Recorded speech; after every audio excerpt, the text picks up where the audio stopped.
نحمده نسلم على رسوله الكريم اما بعد فاعوذ باللہ من الشیطان الرجیم بسم اللہ الرحمن الرحیم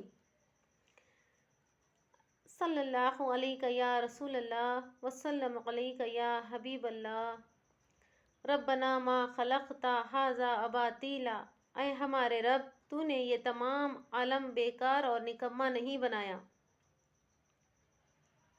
دوسری بات یوں سمجھیں کہ ہم جب کبھی کسی چیز کو کوئی نام دیتے ہیں وہ کسی نہ کسی کام کو ذہن میں لے کر تجویز کرتے ہیں، اور جب تک وہ اس کام کو انجام دیتی ہے ہم اسے اس نام سے یاد کرتے ہیں۔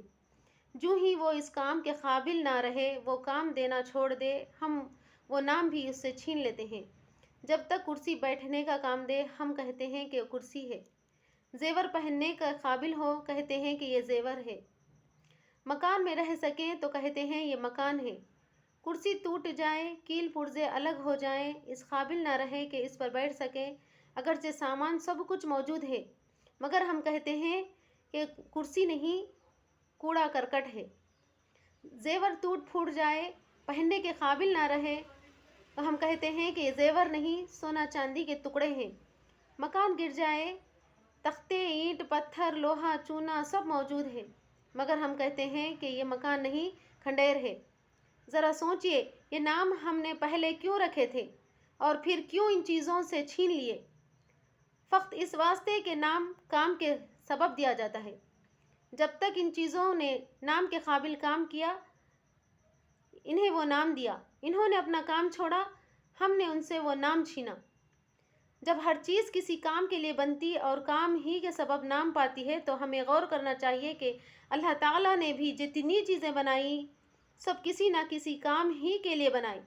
اللہ تعالیٰ فرماتا ہے کہ خلق لکم ما فی الارض جمیعا، زمین میں جو کچھ ہے اے انسانوں ہم نے تمہارے ہی لیے بنایا۔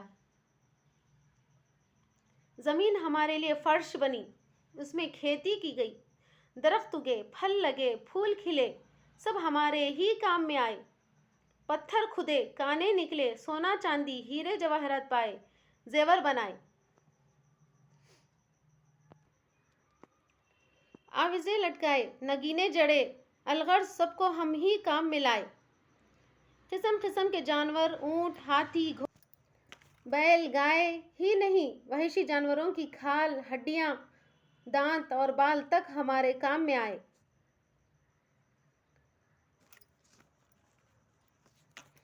اور نظر اٹھاؤ، سورج ہمیں گرمی اور روشنی پہنچائے گا،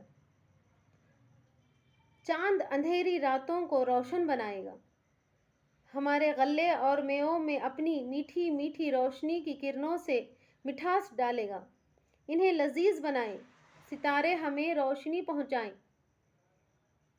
رستہ بتائیں اور اپنی خاص قسم کی کرنوں سے خاص خاص قسم کے فائدے بخشیں گے، غرض ہر طرح ہمارے کام آئیں گے۔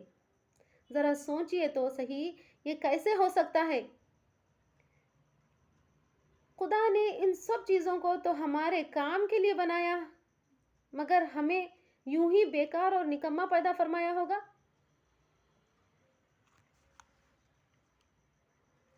مشین بنانے والے سے پوچھئے کہ تو نے یہ مشین کیوں بنائی، اس سے کیا کام لیا جا سکتا ہے؟ کاریگر سے دریافت کیجئے کہ تیری اس کاریگری کا کیا منشا ہے۔ اسی طرح انسانوں کے بنانے والے، سارے عالم کے سجانے والے اس زبردست کاریگر خالق و مالک جن و بشر سے پوچھو کہ اے اللہ تو نے ساری دنیا تو ہمارے لیے بنائی، ہمیں کس کام کے لیے پیدا کیا ہے؟ وہ اللہ تبارک و تعالیٰ اپنے رسول صلی اللہ تعالیٰ علیہ وسلم کی معرفت ہمیں خود ہی بتاتا ہے کہ تم نے دیکھ لیا، دیکھ لو، سمجھ لیا، سمجھ لو، ہر چیز پر غور کر لو، ہم نے کسی چیز کو بیکار نہیں بنایا، سب کچھ تمہارے لیے پیدا کیا، پس اب سنو کہ سارا عالم تمہارے لیے اور تم ہمارے لیے۔ وَمَا خَلَقْتُ الْجِنَّ وَالْإِنسَ إِلَّا لِيَعْبُدُونِ، ہم نے جن و انس کو صرف اپنی ہی بندگی کے لیے پیدا فرمایا۔ اس آیت سے صاف طور پر ثابت ہوا کہ سارے عالم و عالمیان ہماری خدمت کے لیے بنے اور ہم اس لیے پیدا کیے گئے کہ اس خدا کو جانیں، پہچانیں، سمجھیں اور اپنے عمل سے ثابت کریں کہ ہم بندے ہیں اور وہ اللہ ہمارا رب تبارک و تعالی ہے۔ اس آیت کی تفسیر کرتے ہوئے بڑے بڑے عالموں نے فرمایا کہ لیعبدونا کا مطلب ہے لیعرفونا، یعنی تمام جن و انس اس لیے بنے ہیں کہ خدا کو جانیں، اسے پہچانیں اور یہ سمجھیں کہ ہم عبد ہیں اور وہ معبود۔